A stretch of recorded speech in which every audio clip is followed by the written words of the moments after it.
తగుంహత్రీన్ గిరిరూపానభిజ్ఞాతానివ దర్శయాంచకార. ఆయన ఏం చేశారంటే 3 కొండలు సృష్టించాడు, పెద్ద పెద్ద కొండల్ని. తేషాగం హైకైకస్మాన్ ముష్టినాదదే.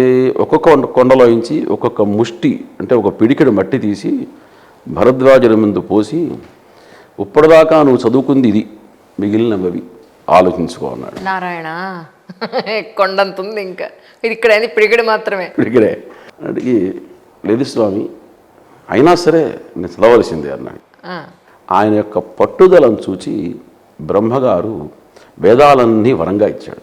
సమస్త వేదరాశిని వరంగా భరద్వాజ మహర్షికి అనుగ్రహించాడు. అప్పుడు ఆ వేదరాశిని అంతా కనుక్కున్న తర్వాత భరద్వాజుడు పెద్దగా అరుస్తాట, అనంతావై వేదాహ, నేను చాలా పొరపడబడ్డాను, ఈ వేదం అనంతమైనటువంటి రాశి, ఇది సామాన్యమైన విషయం కాదు అని ఆ వేదరాశిని ఒక్కసారి పొందేటికి ఆయనకి ఒళ్ళంతా కూడా చెమటలు పట్టేసింది. కాబట్టి అంత గొప్పదైనటువంటి వేదరాశిని కలియుగంలో మరి మనకి బ్రహ్మగారు మనం తపస్సు చేయలేం, చేసినా ఆ బ్రహ్మగారు రారు, వచ్చినా మనకి అంత ఆయుష్యం ఎవరు, ఇచ్చినా మనకి తెల్లవారులేస్తే సెల్ ఫోన్లు వ్యవహారాలు చాలా ఉంటాయి.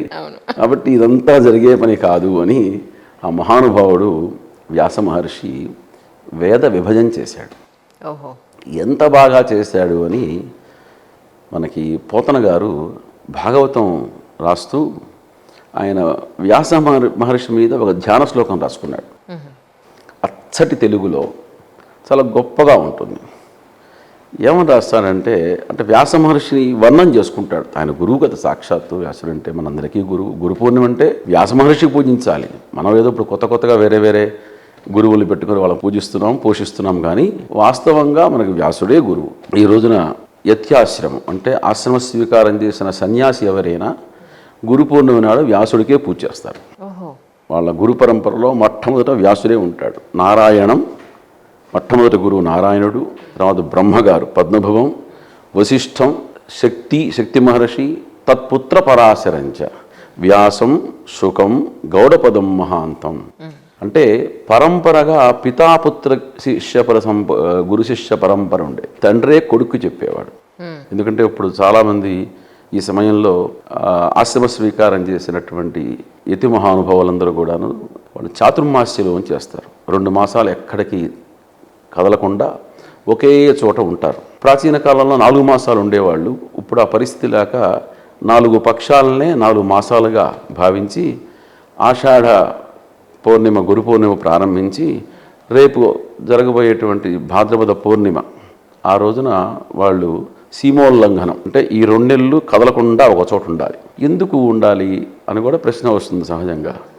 ఏమిటంటే ఈ సమయంలో వర్షాలు పడి భూమిలో నుంచి రకరకాల జీవరాశులు ఉత్పన్నమవుతూ ఉంటాయి. మామూలుగా యతి అనేటువంటి వారు గ్రామైక రాత్రం దినైక రాత్రం అని ఒక పగల ఒక చోట, ఒక రాత్రి ఒక చోట అట్లా ఉంటూ ఉండాలి. ఒకే చోట ఉంటే వాళ్ళకి మమకార బంధాలు పెరుగుతాయని అలా ఉండకుండా ఎప్పుడు కూడాను సంచారశ్చ విధీయతాం, సంచారం చేస్తూ ఉండాలి. ఇట్లాంటి సమయంలో కనుక వాళ్ళు ప్రయాణం చేస్తూ ఉంటే వాళ్ళ కింద పడే ఆ జీవరాశులు చనిపోతాయని ఈ 2 మాసాలు వాళ్ళు ఎక్కడా కదలకుండా వాళ్ళని జాగ్రత్తగా అట్టబెట్టి వాళ్ళని పోషించేటువంటి బాధ్యత గృహస్థుల మీద ఉంటుందన్నమాట. ఎంత భూతదయ కదండి. మంది చాలా అహింసా పరమో ధర్మ కదా, అదే కదా. అంచేత ఈ 2 మాసాలు వాళ్ళు ఒక చోట ఉంటారన్నమాట. అటువంటి వ్యాస మహర్షి గురించి పోతనామాచ్యుల వారు ఒక మాట అంటారు. ప్రాంశుపయోదనీర తనుభాసితుడు. ఆయన శరీరం అద్భుతమైనటువంటి ప్రకాశవంతంగా ఉంటుందిట. ప్రాంశుపయోదనీర తనుభాసితుడు, ఉజ్వల దండధారు, మంచి పెద్ద దండం ఉంది ఆయనకి. పింగాంశు, ఆయన అనేక తపస్సులు, ఎన్నో వేల సంవత్సరాలు తపస్సు చేసి ఆ కళ్ళన్నీ కూడాను పింగళవర్ణంలోకి వెళ్ళిపోయాయి. పింగాంశు జటాచ్చటాభరణుడు, ఆయన యొక్క కురులే ఆయనకి ఆచ్ఛాదన. జటాచ్చటాభరణుడు, ఆగమపుంజ పదార్థ తత్వ నిస్సంశయకారు. వేదాలకి ఆగమాలు అని పేరున్నాయని చెప్పుకున్నాం ఇందాక మనం. వేదము కొన్ని విషయాల్ని సూత్రప్రాయంగా చెప్పి వదిలేస్తుంది. వాటిలో ఉన్నటువంటి దాని ద్వారా మనకి ఉత్పన్నమైనటువంటి ఏవైతే అనుమానాలు ఉంటాయో, సంశయాలు ఉంటాయో, ఆగమపుంజ పదార్థ తత్వ నిస్సంశయకారు, ఆ సంశయాలన్నీ కూడాను ఆయన పురాణ రూపాల్లో రచించి మనకు అనుగ్రహించి నిస్సంశయం చేశాడు ఆయన. అందుకోసం ఆగమపుంజ పదార్థ తత్వ నిస్సంశయకారు కృష్ణ మృగచర్మ కృతాంబర కృత్యు, ఆయన చక్కగా నల్లటి జింగ చర్మాన్ని ధరించి ఉంటాడు అని, కృష్ణ మృగచర్మ కృతాంబర కృత్యు భారతీవంశ వివర్ధనుడు, భరతవంశాన్ని అభివృద్ధి చెంది ఆ వంశం పరంపరను పట్టుకొచ్చినటువంటి మహానుభావుడు, సత్యవతేయుగొల్చెదన్ను సత్యవతీ కుమారుడు, అటువంటి మహానుభావుడికి నమస్కారం చేస్తున్నాను అని ఆ పోతనామాచులు చెప్పుకుంటారనమాట. అట్లా ఆయన వ్యాస మహర్షి విభజన చేశారు. విభజన చేసి దాన్ని ఎట్లా చేశారంటే ఋక్కులు, యజస్సులు, సామములు, అథర్వములు అని 4 రకాలుగా విభజన చేశారు. ఋక్కులు అంటే ఒక పేరాలాగా ఉంటాయి. ఒక్కొక్క పంక్తికి వచ్చి 16 అక్షరాలని, 22 అక్షరాలని, 24 అక్షరాలని ఛందోబద్ధంగా ఉంటాయి. వీళ్ళే ఋగ్వేదులు అంటారు. వాళ్ళని ఋగ్వేదులు అంటారు. ఎవరైతే ఋక్కుల్ని అధ్యయనం చేస్తారో వాళ్ళని ఋగ్వేదులు అంటారు. యజుర్వేదం అంతా కూడా గద్యాత్మకంగా ఉంటుంది. కామా పులిస్టాప్ అనేది ఉండదు, మొదలు పెడితే చెప్తూ ఉంటాయి అనమాట. అందుకోసం యజస్సులు అంటారు వాటిని, యజుర్వేదులు. అట్లాగే భగవంతుణ్ణి నుతి చేసేటువంటిది సామగానం కాబట్టి దానికి సామవేదులు అంటారు, సామములు అంటారు.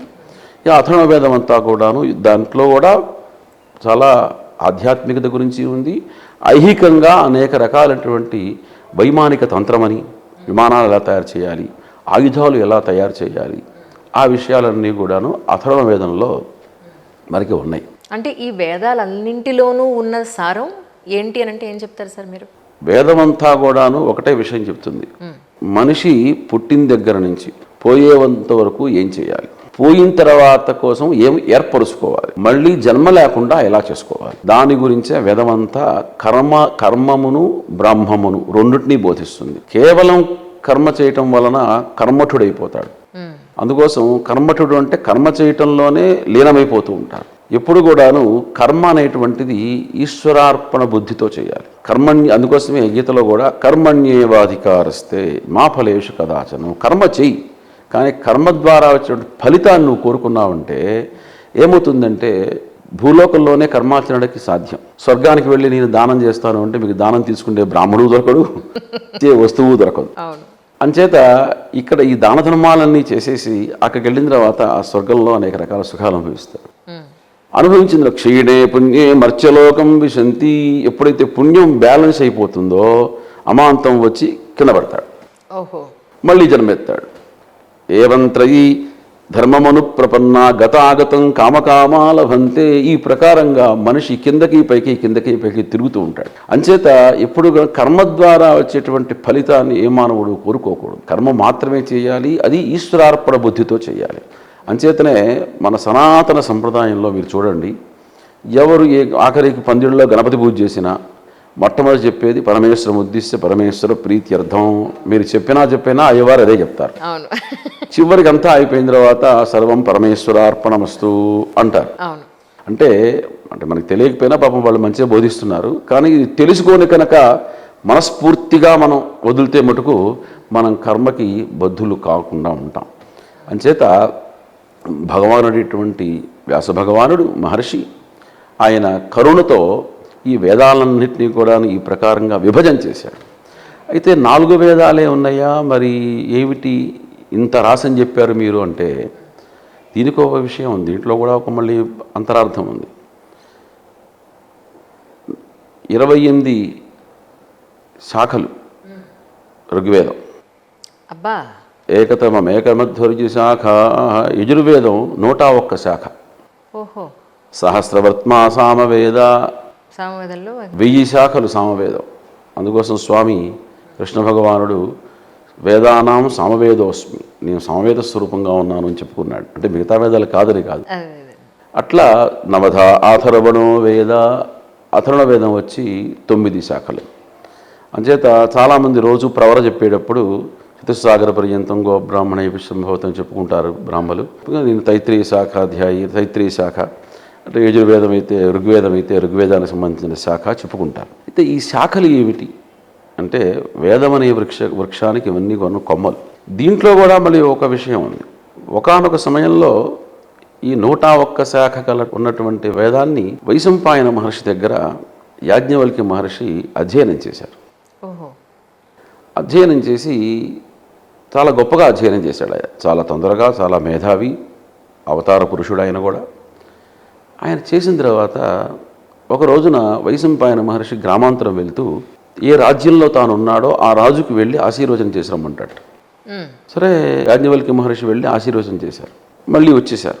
ఆ నెక్స్ట్ డే వైశంపాయన వాళ్ళు వచ్చారు. ఆయన రోజు శిష్యుల్ని తీసుకెళ్ళి, అప్పట్లో మహారాజులు మహర్షుల్ని పోషించేవాళ్ళు, మహర్షులేమో ఆ మహారాజుల యొక్క శ్రేయస్సుని వీళ్ళు కాంక్షించేవాళ్ళు. ఇట్లా పరస్పర అవగాహన, పరస్పర సంబంధం ఉండేది. అట్లా ఈయన వెళ్ళంగానే, వైశంపాయన మహర్షి వెళ్ళంగానే లేచి నిలబడి నమస్కారం చేసి, ఆ మహారాజు గారు, అయ్యా మీరు ఆశీర్వచనం చేశారు, నేను చాలా అభివృద్ధిలో ఉన్నాను, కానీ నిన్న మీ శిష్యుడు ఆశీర్వచనం చేసిన తర్వాత నాకు చాలా మంచి శుభగుణాలు కలిగినాయి, అంచేతను మీతో పాటు మీ శిష్యుని కూడా తీసుకొస్తుండండి అన్నారు. అదేంటి అంటే ఆశీర్వచనం కొత్తగా వచ్చాడు, కొత్తగా చదువుకున్నాడు, అతని మంత్రంలో ఇంకా శక్తి ఉంది. ఆశీర్వచనం చేయగా ఈయనలోనేమో శక్తి క్షీణించింది, ఆయనలో కొత్తగా శక్తి వచ్చింది. ఇది ఆ రాజు గమనించాడు. ప్రాచీనంలో ఆ గురువులు శిష్యుల పైకి వస్తే సంతోషపడేవాళ్ళు. ఇప్పుడంటే ఆ సంతోషం లేదు గురువులకి, శిష్యులు కూడా అటువంటి శిష్యులు లేరు. కాబట్టి ఆయన సంతోషించి, నాయన మహారాజు గారి చేత గుర్తించబడ్డం అంటే సామాన్య విషయం కాదు, నువ్వు రేపటి నుంచి నువ్వు ఈ పని చేయంటే నేను చేయను అన్నాడు ఆయన. అయ్యో, ఎందుకన్నాడు? చేసి మీ యొక్క శక్తి అంతా పోయింది కదా, నా శక్తి కూడా పోతుంది, చేయను అన్నాడు. అన్నిటికీ పాపం నొచ్చుకున్నాడు ఆయన వైశంపాయన మహర్షి. సరే ఇంటికి వెళ్ళి చెప్పాడు, రాజుల యొక్క శ్రేయస్సు మనం కాంక్షించాలి, నువ్వు అట్లా అనుకోకూడదు, వాళ్ళు బాగుంటే దేశం బాగుంటుంది, వాళ్ళ చేత ఆదరింపబడాలి, ఇవన్నీ చెప్పాడు ఆయన. ఏం చెప్పారు? ఎన్నో అన్నాడు. అయితే ఆయన కోపం వచ్చి గురువు గారికి, నేను చెప్పిన పని నువ్వు చేయలేదు కాబట్టి నేను చెప్పిందంతా నాకు కక్కేసే అన్నాడు. అయ్యో నారాయణ, నా విద్య నాకు కక్కేసే అన్నాడు. అంటే ఆయన కక్కేసేసాడు.